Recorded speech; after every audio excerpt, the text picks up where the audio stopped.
I think image is proper important, like how you live, like the fans want to know how you live. And I just think like presence helps as well, innit? So yeah, man. I want to say good afternoon to Swarmz. Okay. What's going on, What bro? you saying?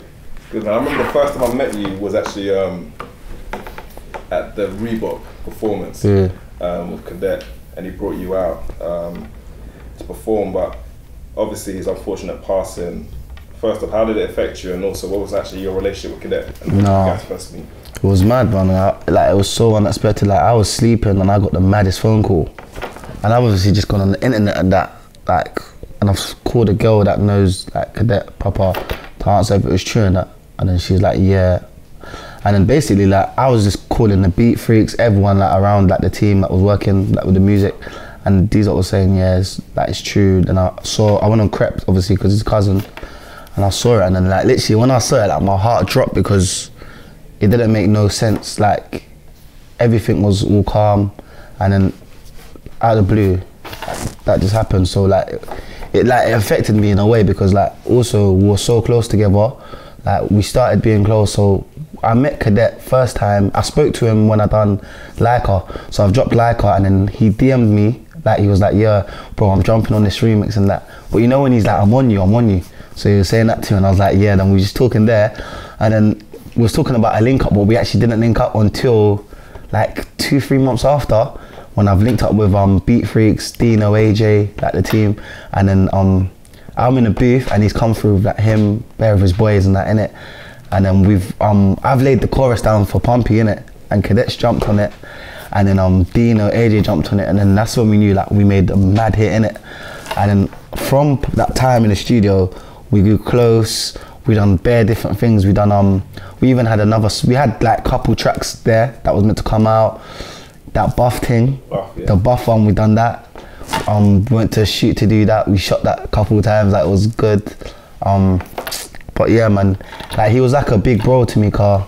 Like it's not saying that some artists like in the game, they kind of, when you talk to them, like sometimes they move kind of bougie. Like you know how it is when you're trying to get into the scene. Like, I was kind of new in that, but he showed me love from day one. Like showed me mad love. Like even when I done stupid things on the internet, like say like if I put something up that I wasn't meant to, and that he would say, yo bro, you need to take that down, you can't post that, you can't post this. Obviously man was showing me the way, car. He's been in the game, he knows what to do, he knows what you need. So he was just showing me, and I was just like, rah, this guy actually cares about me. Like sometimes like they don't care, but he actually cared about me. Then obviously the Reebok event, he brought me out there, showed me love, I think, and then he brought me out to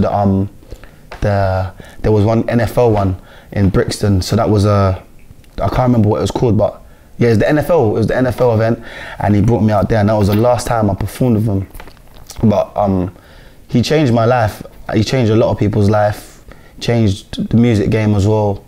He taught me a lot. Me, when I do my videos, I like putting promos up. I can't lie, I learned from Cadet. Like he's the guy that he could literally turn the most irrelevant thing into something relevant. Like he could just do something and make it pop, in it. He's a popper. But like, yeah, man. No.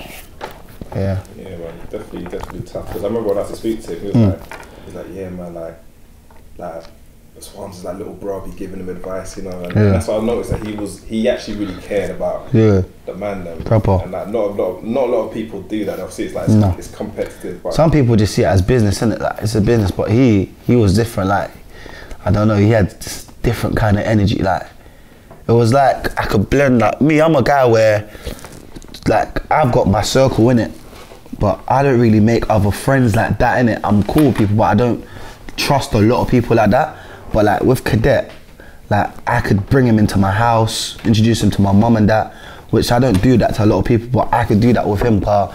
It was mad, innit? Like I could tell he cared for man. Everything I'd done in the music, he taught me. Like he showed me what to do, how to do it. He showed me different plugs in the music. Like it was crazy, innit? Like I wish he was here right now, car. What we had and what we was going to do would done a madness, man. I wanted to be on the Bally remix as well. Yeah, he was on the Bally remix. He was on the Bally remix, but obviously because what happened, I had to take him off. But his verse was mad on it as well. He was on the Bally. Do you remember him talking about that as well? Like, yeah. He was talking, he's like, bro, I need to be on a Bally. Yeah, he was on a, because obviously, this is the voice note. This was like a week before everything happened. He was like, yeah, I'm on it, I'm going to lay my thing down. And Beatfix was like, yeah, Cadet's laid his thing down. I've listened to it, I was like, yeah, he's done the madness again. And then, yeah, man. He's on it. I've still got the verse on my phone or something, like, it's mad. After on the hit. Yeah. Because he was gassed. As soon as he had it, he was like gassing the thing still, man. But now, rest in peace, Cadet, man. Definitely touched and affected us all. But over to you now. So, when did you actually first start doing music? So, I think it was like 2017. I was kicking ball professionally, innit? I was playing for Southend, and I used to play for Charlton, Fulham. When I was younger, I was just kicking ball. I was just like, I could have gone far in a football thing, but it was a thing where my attitude, I was just silly in that. Like, I had a lot of potential in that, and I was doing a lot of things. And then at the side of it, I was thinking I want to do something else as like a hobby, innit? So I just started doing music there and then. I done a little freestyles on SoundCloud, and that when SoundCloud was popping. And then I dropped my first vid like in 2017 called Money. I dropped that and it done alright, like done like 200k views. I was like, rah, first song, let's see what it's gonna do. And then I've dropped like another song called Murder. That was like, what was that, like a bit after it, innit? So that was 2018 I dropped that. That was my first song, 2018. That done alright as well. And then I dropped Lyca, innit? But it weren't like that. Lyca wasn't expected like that. It was just where I like to go in studio just to make music anyway as a joke. And then I've done the preview for Lyca, and then like it's just popped off. I'm seeing big industry people shouting me, like, comment on my page, yeah, let's do this, let's do that. And obviously that's when the link up with like obviously Abdi TV, I'm Just Bait happened. Then we've done the deal. They've told me, yeah, we can make this go viral, blah blah blah. And then we've just done the mad deal. And then they've said, slap the thing up in it on your Insta, and it's gone mad viral. Like my Insta started popping, followers flying, people recognizing me, and I was like, yeah. And then from them, just ain't looked back once. But that must be a bit of a transition now. Because I feel like, bro, I didn't realise it's that quick for you in the game. Yeah. So as soon as it pops, yeah, like, how you keeping up with like people recognising you? Because that must be like... Yeah, that one's mad. Like, when I step out in my own hood, shopping, it's mad still. Like, everyone's coming up to me, can I take a picture of you? I got mums, little kids coming up to me, can I take a picture of you? Even when I'm going out, say like if I take my mum shopping or something, people coming up to me, yeah, can I take a picture of your son? You should be happy that he's your son, right there. It's good, I can't lie, it's good. It's good, yeah. So after that song, it does well. It was ringing off. Yeah. And then, so kind of like straight after it starts to pop off, like, what started to change for you, like, personally and career-wise? Just a lot of things, like, obviously, I wouldn't say money, cause I was still doing alright, innit? Like, man was good still. I was good before, but like, just stuff like industry people shouting me. I got a lot of like sponsors like shouting me to do things. A lot of events now, so I'm starting doing shows now as well. Started doing shows. It was crazy still, I can't lie. It was mad.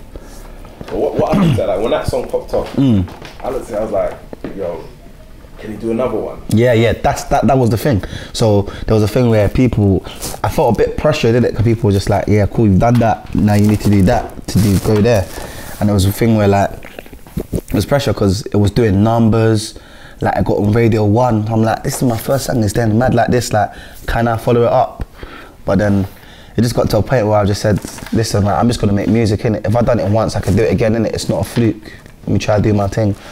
And then obviously that's when Pumpy came up. They link up with Cadet, Dino, AJ, Beat Freaks, and then yeah. He was killing the hooks, man. Yeah. He'd be killing the hooks. That's the one thing, like when you're on the hook, bro. Yeah. You had that sauce. Still, yeah. Man. But how did you get to like refine and define your sound then? I don't know. You know, it was just a thing. It was just natural. Like I like bringing like I'm from Jamaica and Barbados, innit?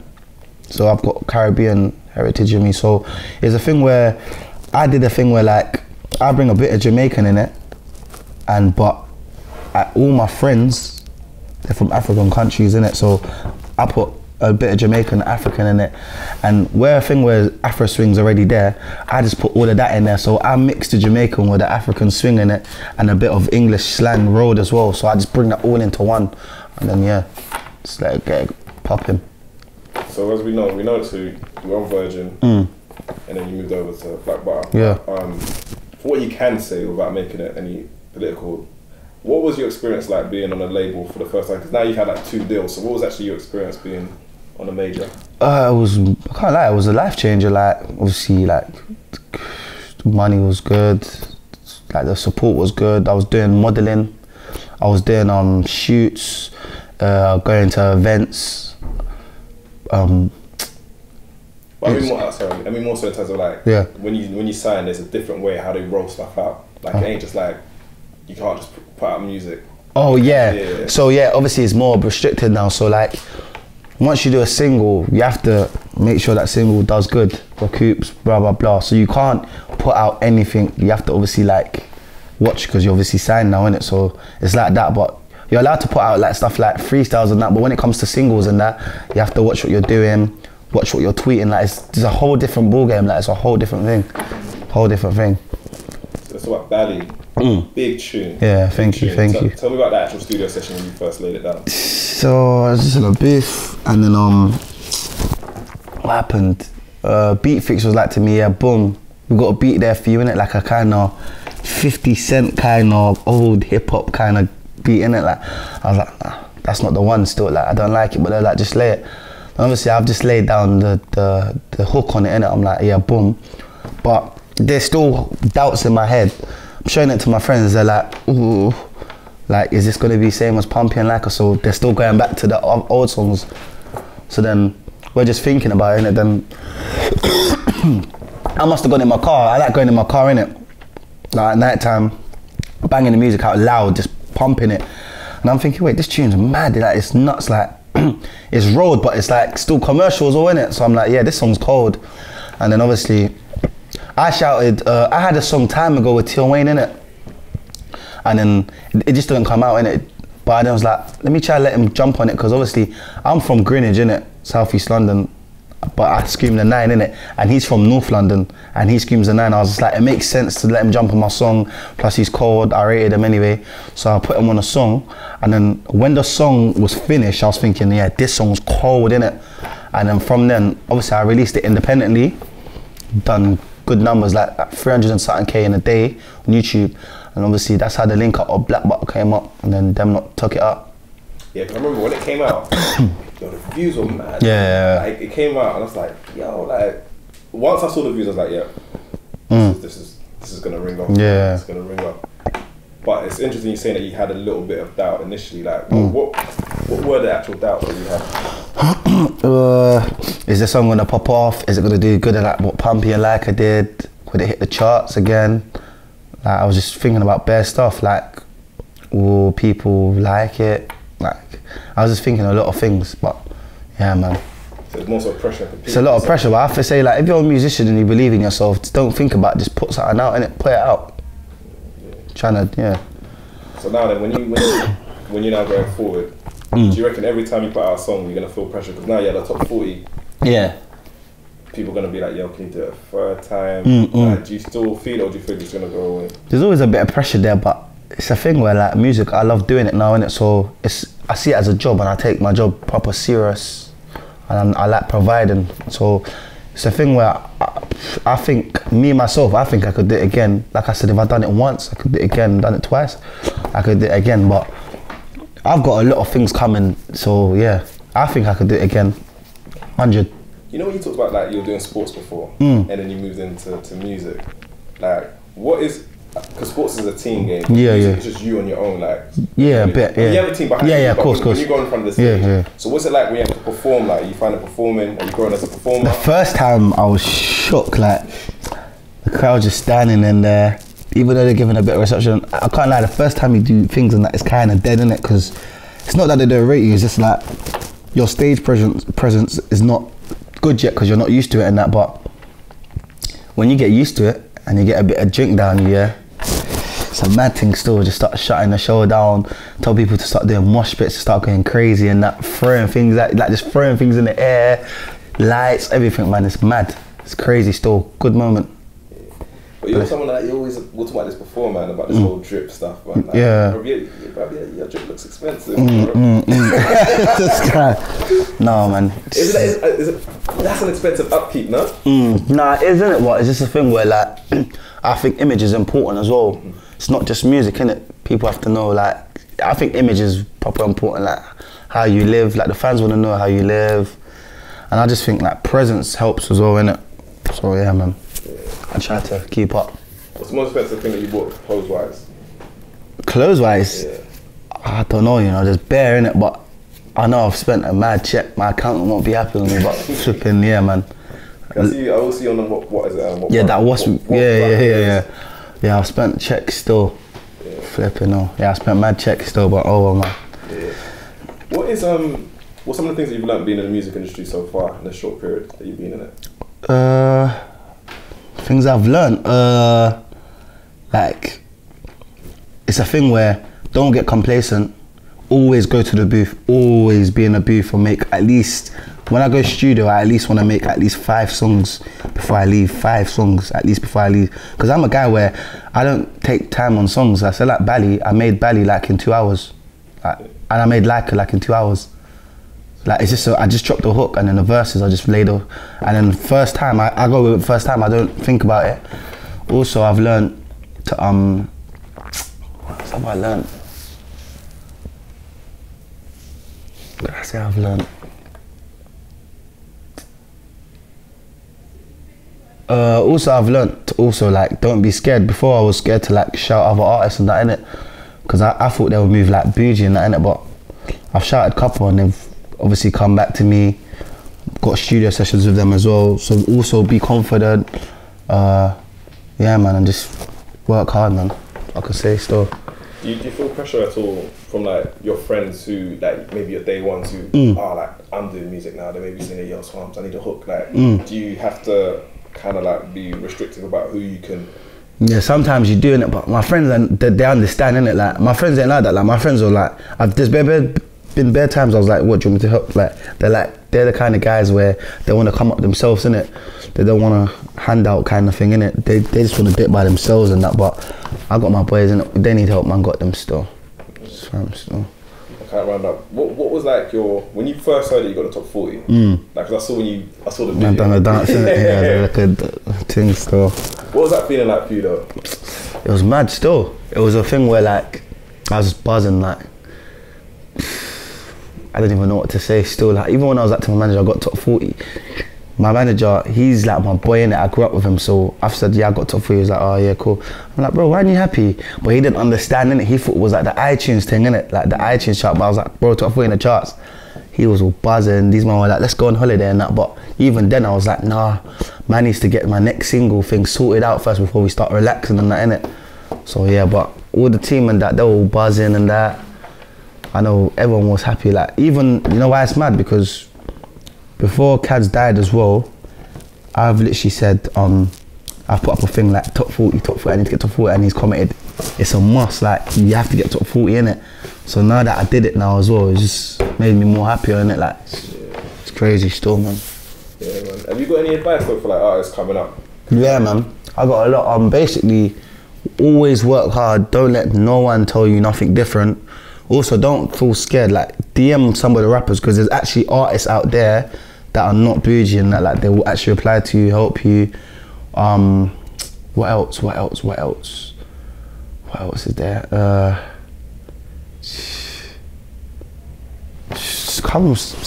don't even know, man. So, yeah.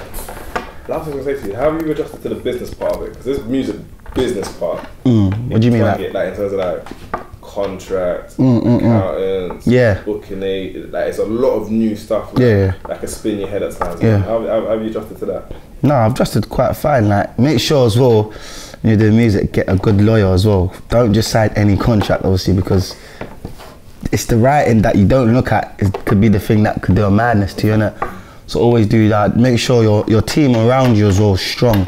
I feel like my team right now is strong, which is not only my team around me is strong, which is helping me a lot on my music. You might just think it's me, but it's my team, the organisation, the people who I'm around, the artists who I'm around. It's all good vibes. So you need the good vibes around you and the good people around you to, you get me? Like there's a saying when they said, get people that's on the same mission as you, innit?